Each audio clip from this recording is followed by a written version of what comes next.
এই মুহূর্তে দেওয়ানগঞ্জগামী যে তিস্তা ট্রেনটি ছিল, তিস্তা ট্রেনটি দীর্ঘ সময় বৈষম্য ছাত্র আন্দোলনের নেতৃত্বে সময় আটকিয়ে রেখেছিল গাড়িটি।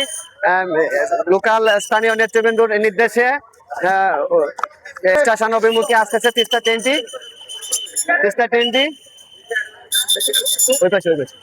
তিস্তা ট্রেনটি এখনই ঢুকতেছে, এই জন্য লাইন ক্লিয়ার হয়ে গেছে, ইনশাল্লাহ গাড়ি চলে যাবে।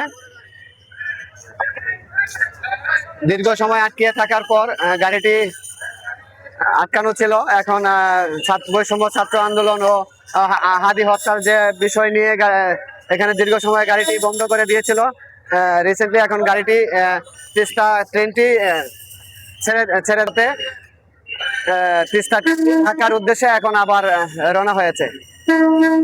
এই অল্প কিছুক্ষণের মধ্যে এই যে ট্রেন জামালপুর গেট পার অতিক্রম করবে।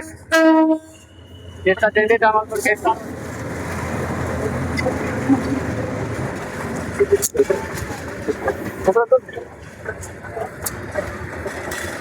তিস্তা ট্রেনটি যে দেখেন ঢাকার উদ্দেশ্যে দীর্ঘ সময় আটকে থাকার পর তিস্তা ট্রেনটি আবারও ঢাকার উদ্দেশ্যে ছেড়ে যাচ্ছে। জামালপুর গেট পারে দীর্ঘ সময় ট্রেনটি বৈষম্য ছাত্র আন্দোলন ও বিভিন্ন নাগরিক বৃন্দরা হাদি হত্যা মৃত্যুতে তাদের আন্দোলন চলমান ছিল।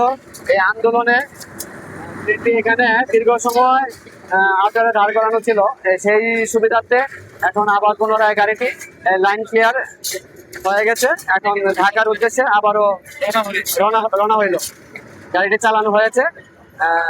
এই ছিল জামালপুর জেলা থেকে জামালপুর জেলা থেকে আমি যে তথ্যটি আপনাদেরকে দেওয়ানোর চেষ্টা করছি। জামালপুর গেট পার সদর জামালপুর। ধন্যবাদ সকলকে।